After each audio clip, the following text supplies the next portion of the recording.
আসসালামু আলাইকুম রহমতুল্লাহি ওবরকাতুহু। সম্মানিত দর্শক, বাংলাদেশের গুপ্তদল কে বা কারা, এটি এখন ওপেন সিক্রেট। মোটামুটি আপনি আমি সবাই জানি।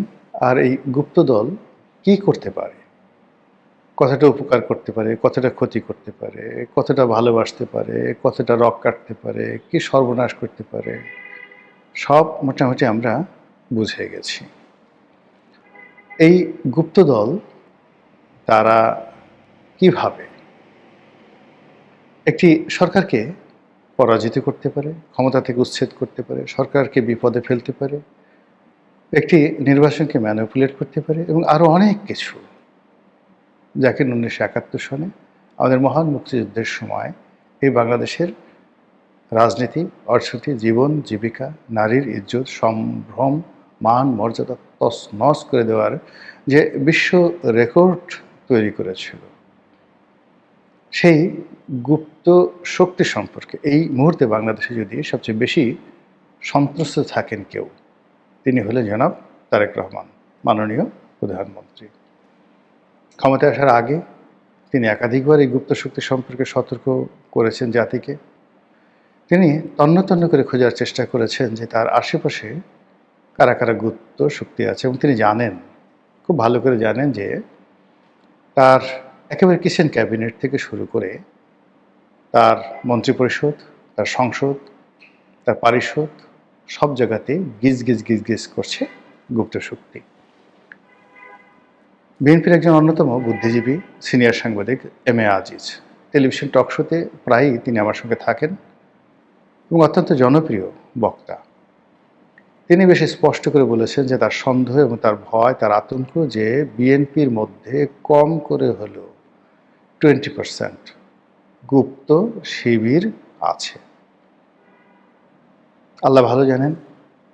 এখন রাজনীতিতে যা কিছু আছে, মানে যা কিছু হচ্ছে, যা কিছু হবে, সব কিছুই আগামীতে গুপ্ত শক্তি দ্বারা নিয়ন্ত্রিত হবে, এতে কোনো সন্দেহ নেই।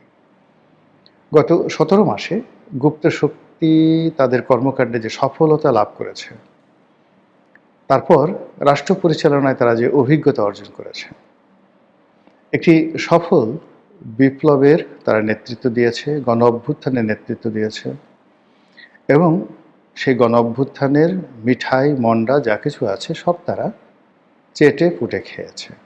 এখন তারা স্ফীত, এখন তাদের কোনো সংকট নেই। অর্থ, বৃত্ত, ক্ষমতা সব জায়গাতে তারা টল টল টল টল করছে।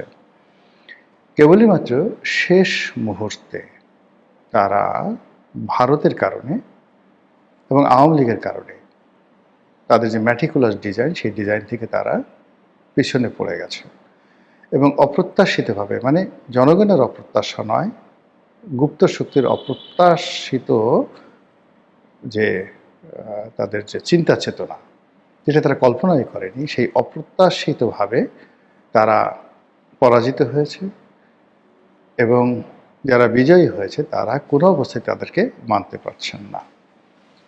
ফলে রাজনীতি খুব অল্প সময়ের মধ্যে জটিল এবং কুটিল হয়ে পড়েছে। এই রাজনীতি এখানে স্থির থাকবে না, এটা বলতে গেলে আমরা নিশ্চিত। আমাদের দেশে চিরাচরিত অবস্থা হলো যে এবার বর্ষাকাল যাক, শীতের সময় আসুক, দেখিয়ে দেব আন্দোলন কাকে বলে, কিংবা এই রমজানের মাসটা যাক, ঈদের পর থেকে আমরা আন্দোলন শুরু করব। বাংলাদেশে এই মুহূর্তে এমনি ত্রাহি ত্রাহি অবস্থা চলছে। এবারের যে ঈদ, এবারে যে রমজান, এটা নানা কারণে আমাদের এই ঈদ এবং রমজানটি শ্রেষ্ঠতর হতে পারত।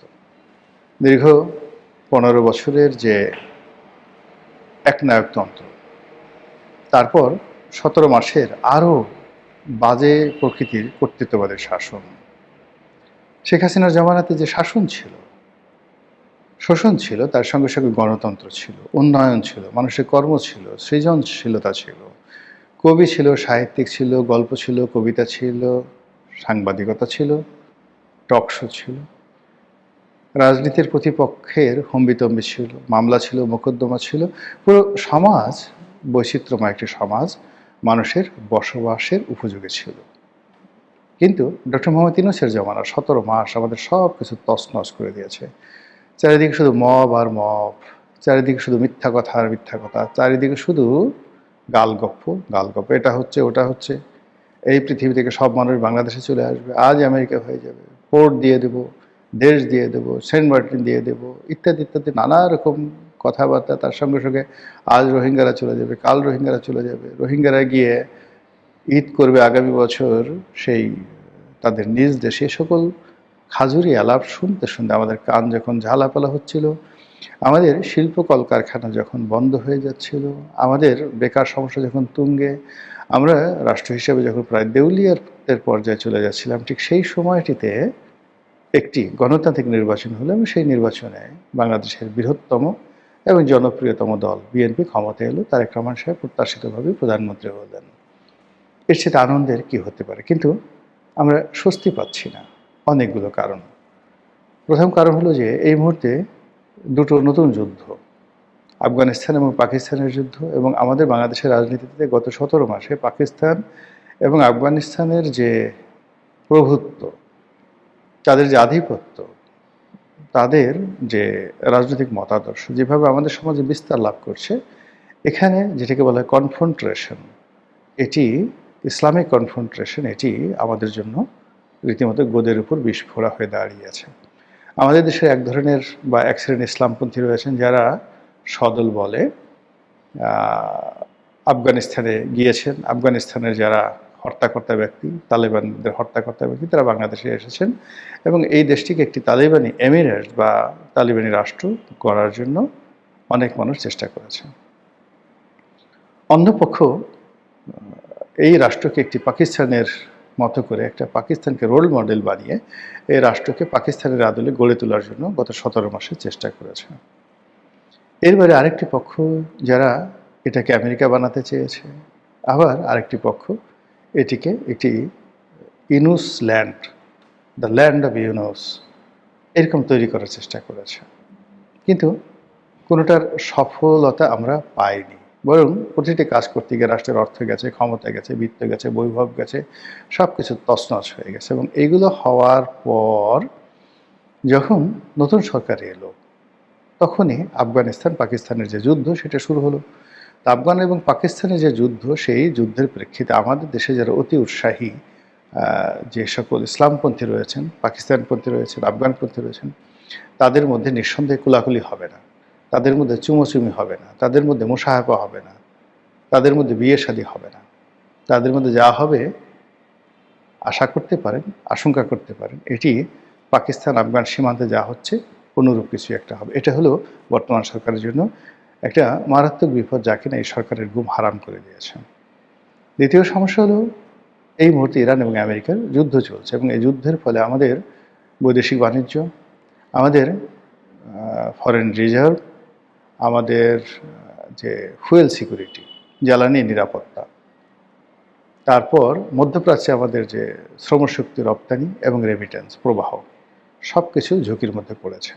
আর ঝুঁকির মধ্যে পড়ে থাকার কারণে এই মুহূর্তে সরকার যে ডেপ্রিসিয়েশনে আছে, অর্থাৎ সরকার যে পরিমাণ টাকা আয় করছে, সেই টাকা দিয়ে সরকারের কর্মকর্তাদের বেতন ভাতা দেওয়াটাই সরকারের জন্য দুঃসাধ্য হয়ে পড়েছে। কিন্তু আমাদের দেশে যে পরিমাণ বেতন যায়, তার চেয়ে অনেক বেশি পরিমাণ অর্থ এই যে বিভিন্ন সময় আমরা বিদেশ থেকে ঋণ করেছি, সেই ঋণ পরিশোধ করতে হয় বৈদেশিক মুদ্রায়। তো বৈদেশিক মুদ্রা সেই ঋণ পরিশোধ করার জন্য ফরেন রেমিটেন্স লাগবে, এক্সপোর্ট লাগবে। ফরেন রেমিটেন্স এবং এক্সপোর্ট এই মুহূর্তে দুটোই বিপদের মধ্যে পড়েছে। অন্যদিকে সরকার মুদ্রা ছাপিয়ে দেশে মুদ্রাস্ফীতি বাড়িয়ে দিয়েছে। সরকারি হিসেবে, আমাদের হিসাব না, রাষ্ট্রীয় হিসেবে শেখ হাসিনা যখন এই দেশ ত্যাগ করেন, তখন 100 টাকার যে মূল্য ছিল, এটি কমতে কমতে এখন 46 টাকা হয়েছে, অর্থাৎ 54 টাকা নেই ইউনূসের জমানার জাদুতে।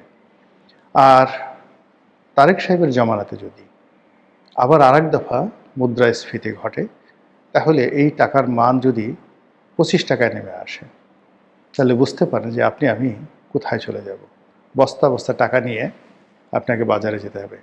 ইলিশ মাছ শেখ হাসিনা যখন ছিলেন তখন 1600 টাকা কেজি ছিল, এখন সেই ইলিশ মাছের কেজি 4000 টাকা। বোঝার চেষ্টা করেন যে ইলিশ মাছের গন্ধ সুখে আপনাকে সময় পার করতে হবে। এছাড়া আরও যে সকল জিনিসপত্র, নিত্য প্রয়োজনীয় জিনিসপত্র, সকলের দাম মারাত্মকভাবে বেড়ে গেছে। 70 টাকা ছিল বেসনের মূল্য। বেসন যেটা দিয়ে আপনার পেঁয়াজু, বেগুনি, হালিম যে বানান আর কি, বুটের ডাল, এগুলো এই কয়দিন আগে কিনলাম, দেখা গেল যে 120 টাকা না 30 টাকা দাম পার কেজি বেড়েছে। এইভাবে নিত্য প্রয়োজনীয় দ্রব্যের দাম, চাল, ডাল, আটা, ময়দার কথা না হয় বাদে দিলাম। তো সেই অর্থে অর্থনীতি এই ইরান এবং আমেরিকার যুদ্ধের ফলে কোন পর্যায়ে যাবে আমরা এখন পর্যন্ত বলতে পারি না। আর এই সময়টাতে তেলের রেশনিং হচ্ছে, পেট্রোল পাম্পগুলোতে রীতিমতো যুদ্ধাবস্থা, এবং আগামীতে যদি এই পেট্রোল নেওয়ার জন্য, পেট্রোল চুরি করার জন্য, পেট্রোল ডাকাতি করার জন্য একটা গ্যাং তৈরি হয়ে যায়, আমি খুব আশ্চর্য হব না। আবার ঈদকে সামনে রেখে যদি টাকার অভাব পড়ে, নগদ টাকার অভাব পড়ে, বা ব্যাংকের প্রতি যদি মানুষের বিশ্বাস এবং আস্থা কমে যায়, মানুষ যদি দলে দলে ব্যাংকে গিয়ে টাকা নগদায়ন করে আবার ঘরে রাখার চেষ্টা করে, তাহলে জনাব তারেক রহমান সাহেবের জন্য রীতিমতো রোজ কিয়ামতের আলামত শুরু হয়ে যাবে। এবং সেই আলামতকে কাজে লাগিয়ে গুপ্ত শক্তি আরেকটি গণ অভ্যুত্থান ঘটিয়ে ক্ষমতা দখল করার চেষ্টা করতে পারে, এবং সেই কাজে তারা করবে না এটা বুকে হাত দিয়ে বলা যাচ্ছে। ইতিমধ্যে তারা অর্গানাইজ হচ্ছে, এবং তাদের যে সকল ইতিপূর্বে প্রক্সি সংগঠন ছিল, 20 থেকে 30টি প্রক্সি সংগঠন ছিল, সেই প্রক্সি সংগঠনগুলো এই বিগত দিনে অনেকগুলো নির্বিষ হয়ে গেছে, অনেকগুলো তাদের মূল সংগঠনের সাথে একীভূত হয়ে গেছে, এবং অনেকে প্রথম সারিতে এসে রীতিমতো দুর্নীতিতে আকণ্ঠ নিমজ্জিত হয়ে তারা অনেক কিছু তারা শেষ করে ফেলেছেন। কিন্তু এই নির্বাচনের পরে আবার দেখা গেল যে তারা নতুন করে রিঅর্গানাইজ হচ্ছেন, তারা আবার বড় বড় কথাবার্তা বলছেন, এবং সেই শেখ হাসিনার পতনের আগে তাদের যে ধরনের প্রস্তুতি ছিল, তাদের অনেকে বলেছিল যে আমরা সশস্ত্র যুদ্ধ করার জন্য আমাদের ব্যাপক প্রস্তুতি ছিল। তারা অস্ত্র সংগ্রহ করেছিল নিঃসন্দেহে। যদি সশস্ত্র যুদ্ধ, তো আর গুলতি হাতে তারা যুদ্ধ করবে না আর্মির সঙ্গে, কিংবা তারা ওই তীর নিয়ে, ছিটকানি নিয়ে, কিংবা ওই ঘরে যে চাকু আছে চাকু নিয়ে, বডি নিয়ে, দা নিয়ে, খুন্তা নিয়ে, কুড়াল নিয়ে, বাঁশ নিয়ে আমাদের এই যে সেনাবাহিনী, পুলিশ বাহিনীর সাথে তারা সেই সশস্ত্র যুদ্ধ করতে চায়নি। তারা সশস্ত্র যুদ্ধ করতে চেয়েছে সে সকল অস্ত্র নিয়ে, যে সকল অস্ত্রকে বলা হয় স্নাইপার রাইফেল, 7.62 বোরের স্নাইপার রাইফেল, AK-47 থেকে শুরু করে পৃথিবীর যে সকল দামি যে ব্র্যান্ডগুলো রয়েছে, সেই ব্র্যান্ডগুলোর অস্ত্র দিয়ে তারা যুদ্ধ করবে, এরকমই আকার ইঙ্গিত কিন্তু আমাদের যারা সামরিক বিশেষজ্ঞ তারা বিভিন্ন সময় আশঙ্কা ব্যক্ত করেছেন। অন্যদিকে শেখ হাসিনার পতনের সময়টিতে বহু থানা লুট হয়েছে, সেনাবাহিনীর বহু অস্ত্র লুট হয়েছে, SSF-এর বহু অস্ত্র লুট হয়েছে, যার কিয়দাংশ এখন পর্যন্ত উদ্ধার করা সম্ভব হয়নি। এই অস্ত্রগুলো যদি শানিত হয়, এগুলো ধারালো করা হয়, শান দেওয়া হয়, এবং এই যে দেশের যে সমস্যাগুলোর কথা বললাম, অর্থনৈতিক সমস্যা, পেট্রোলের সমস্যা, রাজনৈতিক সমস্যা, তার সঙ্গে সঙ্গে যে বিএনপি যে নতুন সরকার গঠন করল, তাদের অনভিজ্ঞতা এবং বৈশ্বিক অবস্থার কারণে যে নিত্য পণ্যের যে দাম, এটা বৃদ্ধি, মুদ্রার মান কমে যাওয়া, এবং সমাজে বিশৃঙ্খলা, অস্থিরতা বৃদ্ধি পাওয়া, চাঁদাবাজি বৃদ্ধি পাওয়া, অন্যায় বিচার বৃদ্ধি পাওয়া, এই জিনিসগুলো যখন চলতে থাকবে উইদিন 2 সপ্তাহ, ঈদের আগের 1 সপ্তাহ, ঈদের পরের 1 সপ্তাহ, এই 2 সপ্তাহের মধ্যেই দেখা গেল যে অনেক কিছু নিয়ন্ত্রণের বাইরে চলে যেতে পারে। আর এই নিয়ন্ত্রণের বাইরে যাওয়ার জন্য গুপ্ত শক্তি তাদের যে সকল পলিসি রয়েছে, তারা জানে কি করে মেট্রো রেলে আগুন দেওয়া হয়, তারা জানে যে কি করে সরকারি সম্পত্তি, বাংলাদেশ টেলিভিশন থেকে শুরু করে সব কিছু আগুন দেওয়া হয়, তারা জানে খুব ভালো করে যে কি করে সেই পুলিশদেরকে মেরে টানিয়ে রাখা হয়। যে কাজটি পুলিশের সাথে করা হয়েছে, সেই কাজটি যদি আনসারের সাথে করা হয়, সেই একই কাজ যদি সেনাবাহিনীর সঙ্গে করা হয়, তারা মাঠে আছে, সেই একই কাজ যদি বিজিবির সঙ্গে করা হয়, কীরকম একটা অবস্থা তৈরি হবে। সেই একই কাজ যদি এই যে যারা নতুন এমপি নির্বাচিত হয়েছেন, সংসদ সদস্য নির্বাচিত হয়েছেন, তাদের সাথে করা হয়, এবং সেই কাজ যদি বিশেষ করে যে সমস্ত লোক শেষ মুহূর্তে গুপ্ত শক্তির সাথে বেইমানি করে, মুনাফিকি করে, তারপরে শেষে ক্ষমতার লোভে, মন্ত্রী হল লোভে যারা তাদেরকে ত্যাগ করে বিএনপির সাথে যুক্ত হয়েছেন, তাদের সঙ্গে যদি সেই কাজ করা হয়, তাদেরকে একটু কোথাও টানিয়ে রাখা হয়, সকালবেলা মানুষজন দেখলো যে অমুক লোক ঝুলে আছে। সারা বাংলাদেশে যে প্যানিক তৈরি হয়ে যাবে, সেই প্যানিকের মধ্যে টুস করে গুপ্ত শক্তি যদি ঢুকে পড়ে, আরেকটি অভ্যুত্থানের নাম করে আবার যদি ক্ষমতা দখলের চেষ্টা করে, কাউকে যদি আবার পালিয়ে যাওয়ার জন্য তারা সুযোগ না দেয়। তারা তো বলেই দিয়েছে যে শেখ হাসিনা যেভাবে পালিয়ে গেছে ওভাবে তোমাকে পালিয়ে যেতে দেওয়া হবে না, তুমি যেতে পারবা না, তোমাকে রেখে দেওয়া হবে। এই কথাগুলো নেহায়েত কথার কথা নয়। এই ধরনের কথা বাংলাদেশ ইতিপূর্বে হয়নি। যেহেতু এই ধরনের কথাবার্তা হয়েছে, কাজে এগুলো রাজনৈতিক মূল্য আছে, অর্থনৈতিক মূল্য আছে। তো কাজেই যারা ক্ষমতা আছেন সাধু সাবধান, একটি সম্ভাব্য গণ অভ্যুত্থান, একটি গুপ্ত শক্তির নানা রকম গোপন তৎপরতা এবং রাজনীতি, অর্থনীতি, দেশের জন্য যে সকল যাকে বলা হয় মরণ ফাঁদ যারা তৈরি করেছে দেশি বিদেশি চক্রের সাথে চক্রান্ত করে, তার থেকে বর্তমান সরকারকে আল্লাহ হেফাজত করুন, দেশবাসীকে হেফাজত করুন, এই দোয়া করছি। আসসালামু আলাইকুম ওয়া রাহমাতুল্লাহি ওয়া বারাকাতুহু।